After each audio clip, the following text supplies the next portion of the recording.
Hey guys, I have the Aquatic Planet Pack DLC for you. Let's start. This time we got a real treat, because this DLC is a collaboration between Klei and the modder Aki. For those of you who still remember the olden times when I used to make the mini-mod Monday videos, Aki should be a well-known creator. This information comes from Klei directly, who stated that they teamed up with longtime Oni modder Aki on the parts of this DLC in their update notes from the 21st of May. Also, Aki themselves was allowed to talk about that in their Discord channel and announced that their Beached mod, which has been in development for multiple years at this point in time, has been purchased by Klei and Aki has been hired to develop it further. I put the links to my sources in the description, as well as an old thread that was talking about the Beached mod, just to show you how much content there could be in the future. Besides the Aquatic Planet Pack, there have also been a lot of changes to the regular game, so stay tuned to the end and keep an eye on the top left corner to see to which DLC or base game the changes apply. With this out of the way, a big thanks to Aki and Klei. Now we can start with the Aquatic Planet Pack DLC. We got a new asteroid. This new starting world comes with 4 new biomes, each with their own ecosystem. We got a beach biome, which is also the starting biome, where you can find the mussel sprouts, the Duplicant plant, the decorative husher cups, and the gum palm. It is also the home to the bloater fish and the slogo. Something that is also new and incredible amazing is the biome specific background visuals. Next up we have the Reef biome, where you can find the tidal spring geysers, the flue coral plant, which you will need for the oxygen production, a giant clam that produces pearls, which is a replacement for glass, the decorative patter-proof decor plant, the starnacle, and a few critters. You already know the bloater fish, then there's the beacon fish and a sequin. The Reef biome also has special visuals called the Reef Vista. All the biomes also come with the new natural background tiles, which you can see here and here. The third biome is the kelp forest biome, where you can find the tower kelp plant, which is producing the kelp pole critter. Both of them can be harvested for new ingredients that are essential for the new sushi recipes, and the awesome ore hull critter that keeps their reproduction in place, as well as the Reef Vista. And the fourth and last biome is called the Abyss biome, which contains the thermal gas fissure, the tuplia and pin pocket plant, the glowing bulb bloom decor plant, the glow squid, and the gilt go critter, and the Abyss Vista.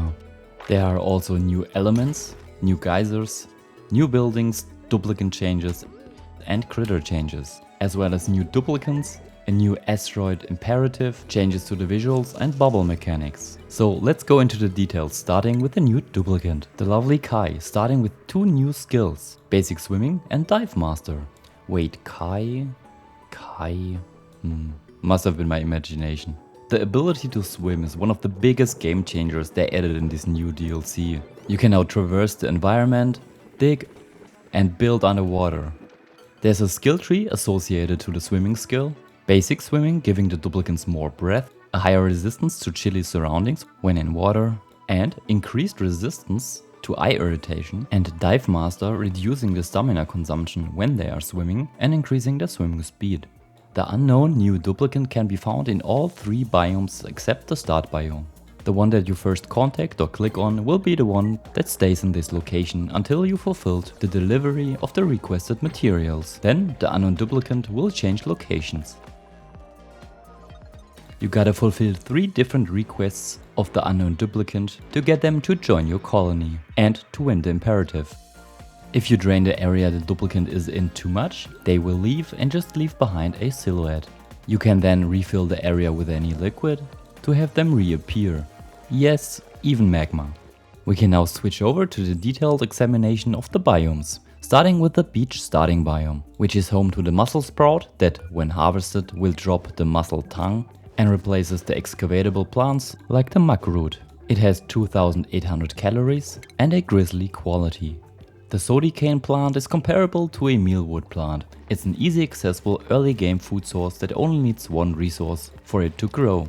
Once planted, you can supply it with salt, and once grown and harvested, they will drop some salty sticks. Salty sticks can be eaten for 600 calories apiece. They have a grizzly quality, make your duplicants thirsty, having their athleticism dropped by 2 and their stress increased by 20% per cycle, which can be fixed by drinking from a water fountain.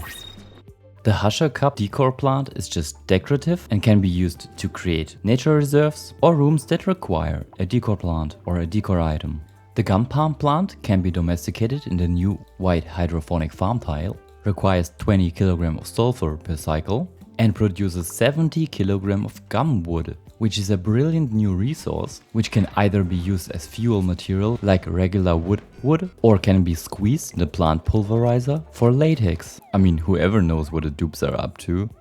But latex is a crucial new element that can be used in the vulcanizer to create rubber. Rubber can be used in swim gear, rubber boots, and a new rubber gasket, which can be used for multiple different applications. And now to the two beach biome critter. We have the new bloater fish that produces up to 15 kg of oxygen per cycle. That is 25 grams per second, so 4 bloater fish could supply 1 duplicant worth of oxygen. But only if they are domesticated, because they eat 400 kilocalorie worth of lettuce per cycle as well. And one domesticated water weed produces 400 kilocalories worth of lettuce per cycle. The water weed that the bloater fish eat is not a new plant, but it has been changed to be able to grow fully submerged. A harvested bloater fish will drop 1000 kilocalorie of fish fillet. A good start for your sushi journey. And then we have the slow go critter, which has a whole bunch of applications. First off, it consumes a buttload of salt to produce dirt. Then you can harvest its shell, which they will mold when happy. The shell can then be crushed for lime. Other than that, a slow go can be butchered for 800 kilocalories of raw meat, or have it living in your base to produce up to 30 kg of mucin per cycle, which is, if I'm not mistaken, the new lightest liquid in game, above water and viscogel. Mucin can now be used instead of water in the plant pulverizer's Brakin recipes and as an alternative to water in mush bar and lice loaf recipes. Because of their special living requirements, they do need to stay hydrated. You can either keep them wild inside of a liquid and extract the mucin with a pump on top of that liquid, or have them in a ranch and keep them wet by their own excreted mucin, while at the same time trying to keep your buildings from flooding, which can be achieved by using just a bunch of mesh tiles underneath of them. Continuing with the reef biome, we can leave the bloater fish out of the way and start with the beacon fish, which, as the name indicates, gives off a light level of 5000 lux. They eat phosphorite or starnicles to survive and excrete lime in the process. When harvested, they will also drop fish fillet. They also enjoy consuming oxygen, though I'm not sure how much, and they will get a happiness bonus of +2 from that. Next up is the sequine critter, which feeds on pearls and excretes slime, which can be harvested for fish fillet and milked for ovoline. Once the sequine reaches 75% reproduction rate, you can milk them for their ovoline. You will need the critter ranching skill to use the milking station and the aquatic milking station, which I have right here. Ovoline can be processed in the cleaner to produce mucin and caviar. Caviar can be used like sea salt, but instead of giving +1 morale, it will give you +3. You can also cook the ovoline to get steam and brake wax. Ovoline is slightly denser than brine. Continuing with the plants of the reef biome, we have the starnicle plant, which eats 20 kg of coquina per cycle, that is one of the new diggable tiles, to produce 20 kg of phosphorite per cycle. The phosphorite can be eaten by the beacon fish to produce lime.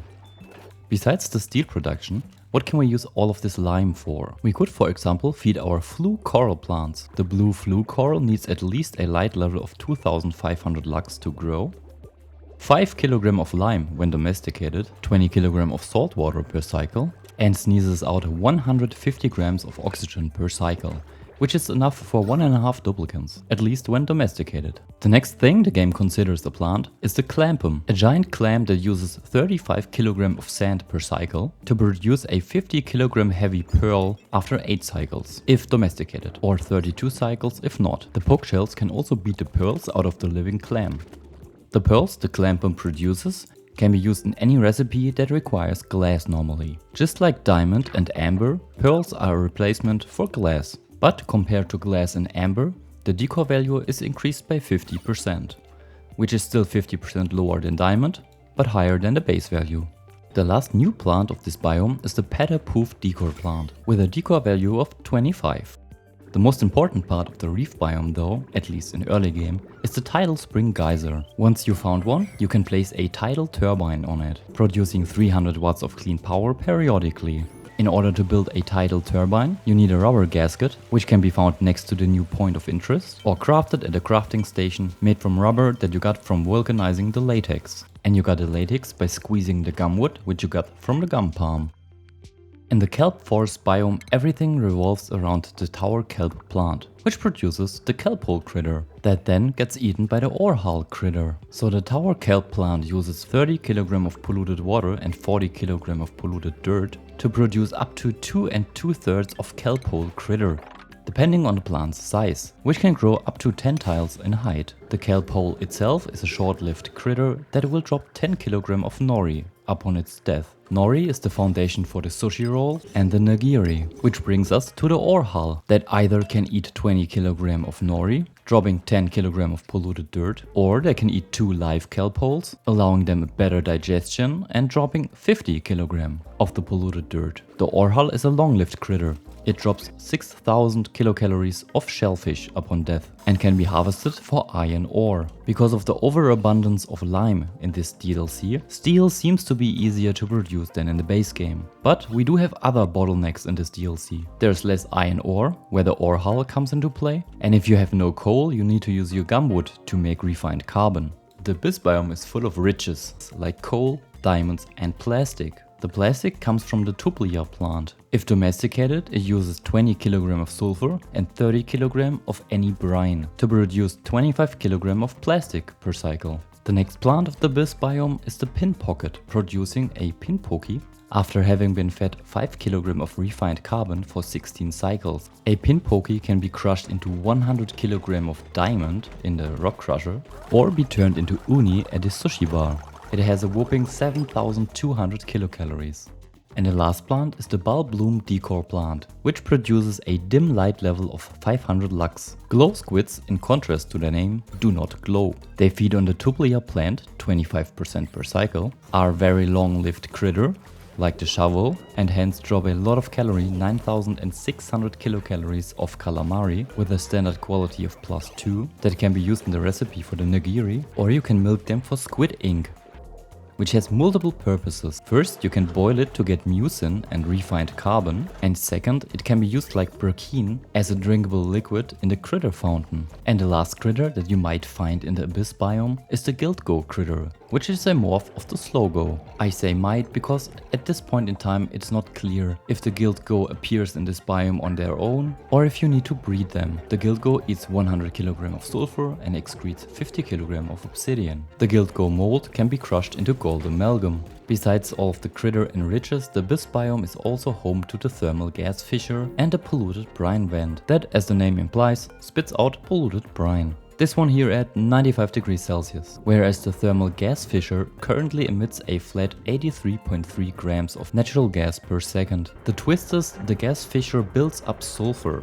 Once it accumulated too much sulfur, the fissure will be blocked and can only be unclogged by the new marine drill building, which uses up 1 kg of diamond per second. This is where all the diamond comes into play. Some plant critter specifics are overcrowded or unhappy light emitting critter now stop light producing quicker. Now let's continue with the new foods. For the new foods we have caviar that can be used as a garnish at a dining table, just like table salt. The salty sticks from the sodi cane. Edamame that can be made from salty sticks and nosh beans at a sushi bar. The nigiri, sushi roll and uni that use the nori as an ingredient. The regular mussel tongue that can be harvested from the mussel sprouts growing all over the place. And the calamari that you get from the glow squid. All of the sushi recipes perfectly segment into the new buildings, starting with the sushi bar. A gourmet meal preparation building, which can serve a variety of uncooked seafood.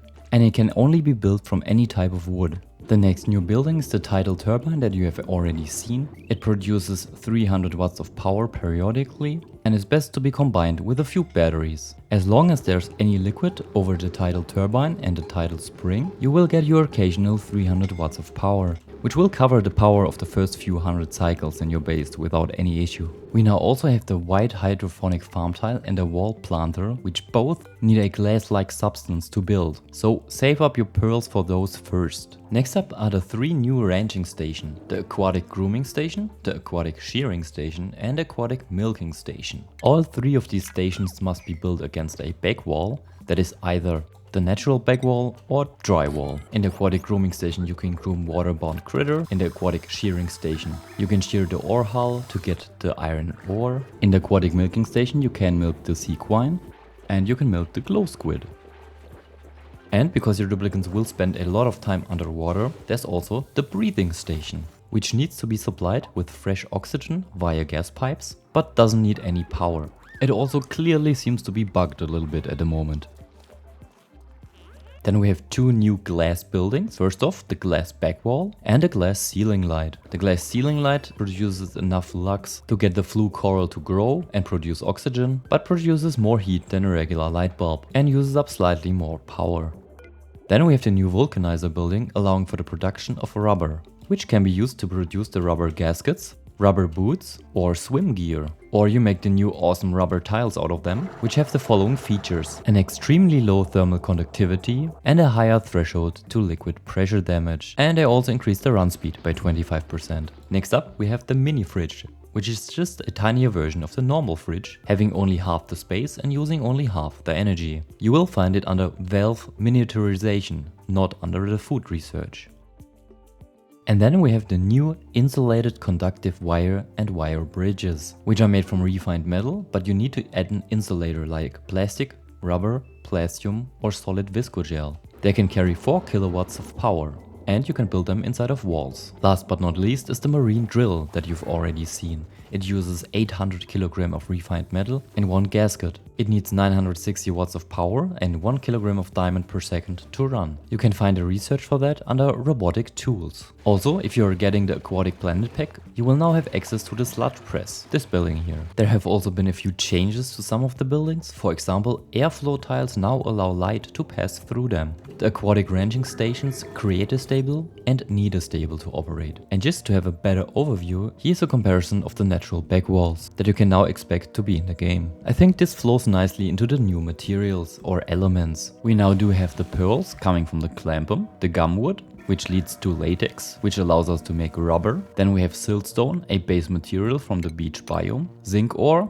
zinc, liquid zinc, and zinc gas, mucin and solid mucin coming from the slogo, the corallium, coquina from the reef biome, and the ovoline and frozen ovoline from the sequine critter, and the polluted brine, basalt, galena, ink and frozen ink from the abyss biome. Besides the new elements, there's also new recipes. For example, they added the rubber gasket object and plastic gasket recipes, which do now replace the plastic requirements in some of the buildings. For example, the high pressure gas vent now uses the rubber gasket or plastic gasket as one of its ingredients.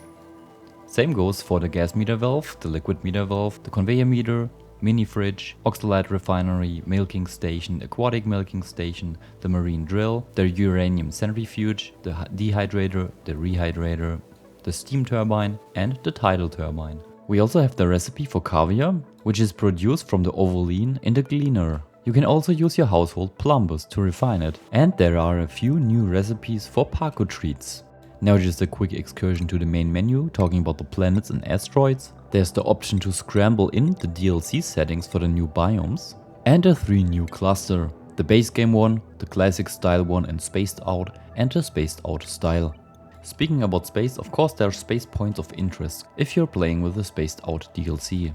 New clothing can be produced from the rubber. First off, you can make rubber boots, which will protect the duplicants from soggy feet. And secondly, you can make swim gear, which adds insulation and protects against liquid debuffs. The boots can be made from rubber and the swim gear can be made from rubber and reed fiber. And if you're wondering about achievements, the carnivore colony achievement can be reached with calamari and uni, and the sushi bar recipes now count for the it's not raw colony achievement.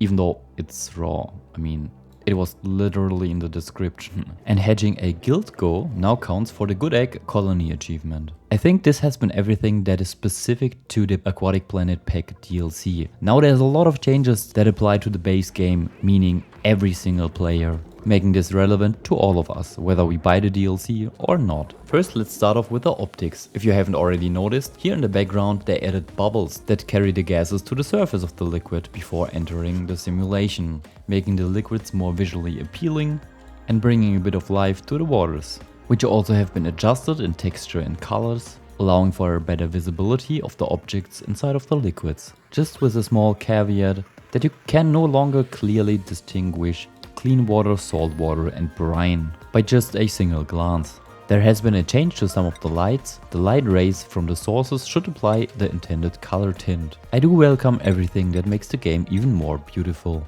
Then let's continue with the changes to the duplicants, starting with the funniest one. Duplicants will no longer instantly die when they suffocate. Instead, they will become incapacitated, as can also be seen by the duplicant's breath tooltip, which explains now that at a 0 breath they will become incapacitated and only die if they are not rescued. So how can you rescue them? Well, see for yourself. The duplicants can perform CPR on incapacitated crewmates. This is just so good. And what's even funnier, they can get a near-death experience status, giving them minus 10% stamina per cycle and a plus 5% stress increase per cycle, which is less than being just wet. So if the duplicant is drenched, they have more stress than experiencing a near-death experience. Being in the water alone stressed them more than almost dying, just so you know. The remaining breath is now also displayed as an integer instead of a percentage. Also, duplicants exhaling or farting underwater will produce bubbles. By the way, duplicants can even sleep underwater, just so you know. The eye irritation debuff that the duplicants get on several occasions, for example from chlorine or salt water, now produces a stress penalty instead of an athletics penalty. I personally think both make sense because the duplicant can see worse than before and is probably more prone to tripping, but the stress from being pepper sprayed also makes sense, so there's that. Duplicants will now get a stamina debuff when moving through substantial liquids. Here, for example, we do have 10, 100 and 1000 kg of water, and only Brian B swimming through the 1000 kg water did get the 40% stamina debuff, though it got countered by their ability of being a strong swimmer. And also take a look at this duplicant, it's just swimming through the room. Made me giggle real hard. Also, as expected, there's an added stamina penalty to soggy feet and to the sopping wet debuff, but to compensate for that they reduce the stress penalties. There are now also more annoying notifications. Fleeing duplicants will trigger a red notification, so be sure to expect this annoying noise, not only when you try to harvest the occasional fish, but also when your duplicants get pimp slapped by the poker shell.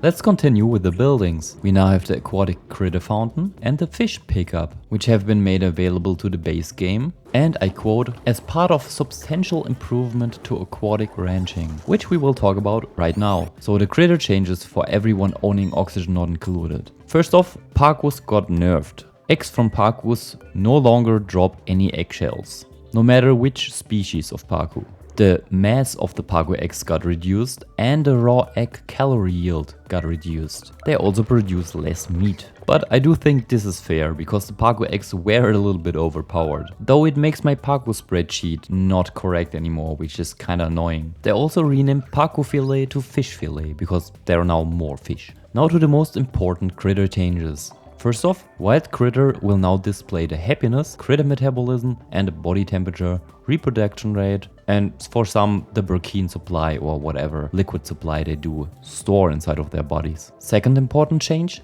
the reproduction speed bonus for tame and happy critters is now proportional to the specific happiness value that they currently have. Klei puts it like this: the happier the critters are, the more eggs they lay. Even happier critter lay even more eggs. For example, we have 4 different sequins here. The one that is unhappy, not groomed, the mood is glum, and the reproduction rate is just the base 2%. Happiness at -1. The one that is fat has the same stats. It only changes once you add the grooming.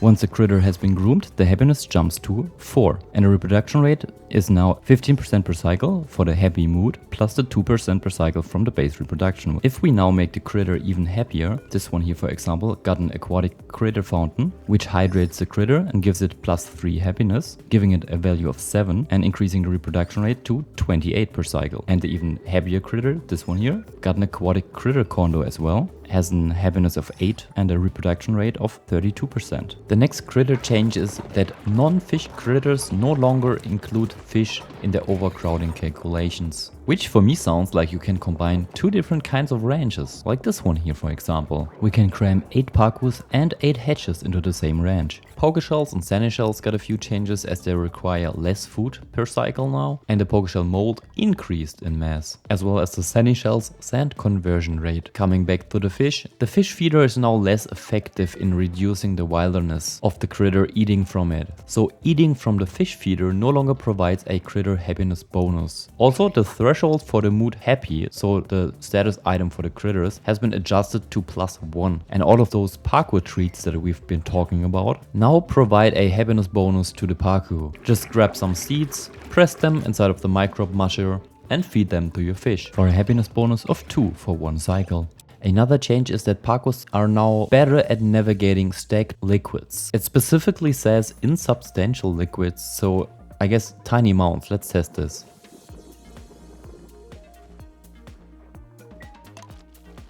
And here, as you can see, the parkour can traverse the liquids, even though each layer is only a few grams. Critter that can fertilize plants will now prioritize the plant that will need it the most, not the plant that is closest to the critter. And last but not least, a few changes to critter that have a light level. Unhappy shinebugs will no longer produce any light. There's also a new tooltip specifically for light producing critter. And they added information to other light producing critters like the beacon and the shinebug's description, where they basically just mentioned that they only produce light when the critter is happy.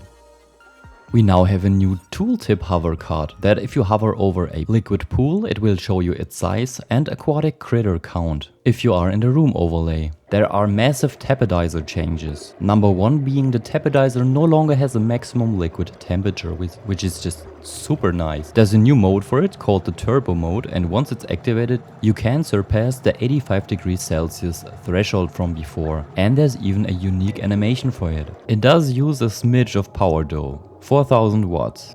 Going from this specific building to all the other buildings, continuing with the heaters, in this case the space heater. Its heat production and power requirements now adjust dynamically to whatever wattage you set in the power slider. Now that we have the tethered beach chair as a point of interest, they significantly reduced the beach chair work time, which I assume is the duplicants chilling around in the beach chair for almost the whole day, which was way too long. Hats off to that, Klei. Also, since there is now polluted brine in the game, the desalinator can now process that into polluted water. The new insulated cables and insulated bridges that got introduced in the Aquatic Planet Pack DLC are now available in the base game. And you can optionally, instead of rubber, build them with plastics. As you might have already seen in the background, the hydroponic farm tiles, if the plant does not require any liquid irrigation, does no longer need a pipe connection, which means less red symbols if you don't hook it up, which is nice. Also, the fish feeder and fish release building are no longer breakable by liquid pressure, which is obviously not true, as you can see in the background.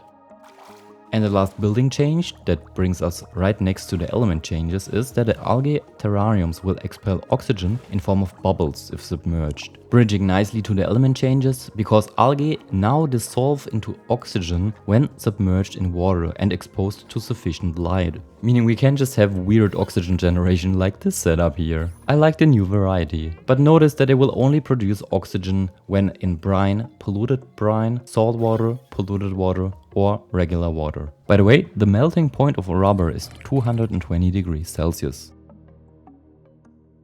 There have been changes to the status item for the delivery of food. Now it shows the amount of kilocalories instead of the mass, which brings us right into cooking. There is now a third tier cooking skill called fine dining, and they renamed the second tier skill of grilling 2 into enhanced seasoning, making it more clear what it's used for. Some of the more advanced cooking methods, like the gas range, now use the enhanced seasoning skill. Park signs can also be placed underwater. Liquid pressure got changed a bit. Liquid pressure damage now takes into consideration the liquid pressure from both sides of the wall. If you have liquid on both sides of the wall tile will not be damaged so easily. There have also been changes to the rooms. Luxury barracks will provide a plus 100 stamina per cycle, the same as barracks do. Then there have been changes to the user interface and the database. Pressing Ctrl and F will bring you to the search bar, you already know that, but pressing Ctrl and F in the research screen will focus on the filter search bar as well. As you might have noticed, the tool for digging now has checkboxes that you can click for either uprooting plants,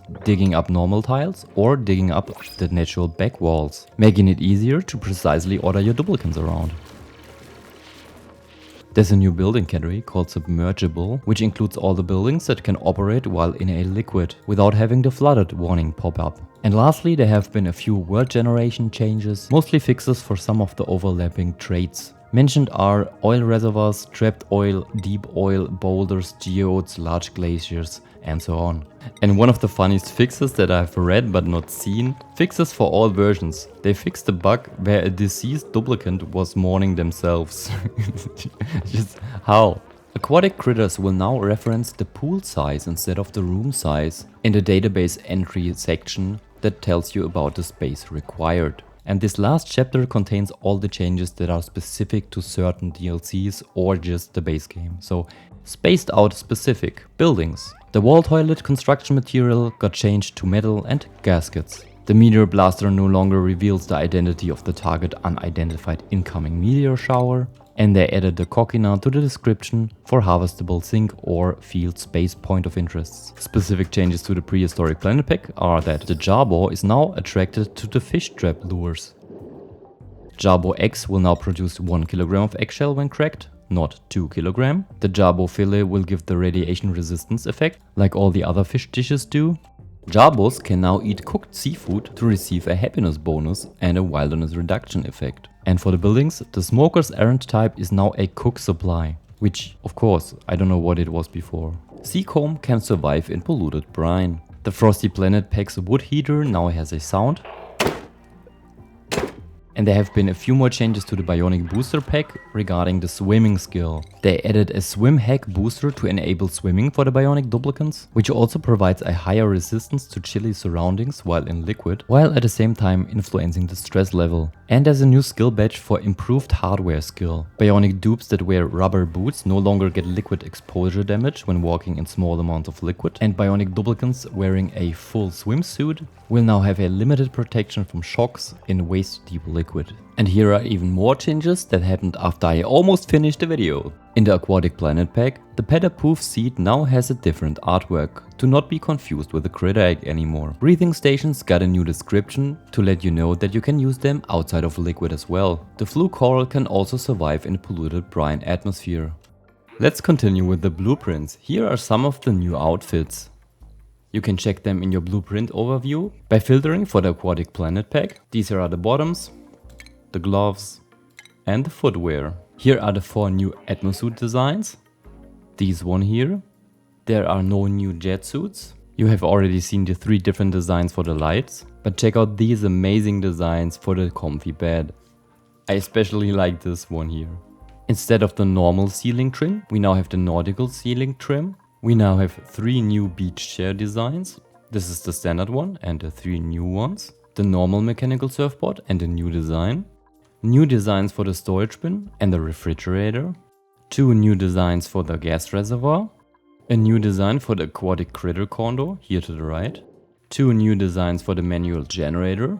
New balloons for the joy response of a balloon artist, as you can see here to the right. New artwork designs. New marble sculptures. These awesome new monuments. And lastly, a whole bunch of new wallpapers. Very modular wallpapers.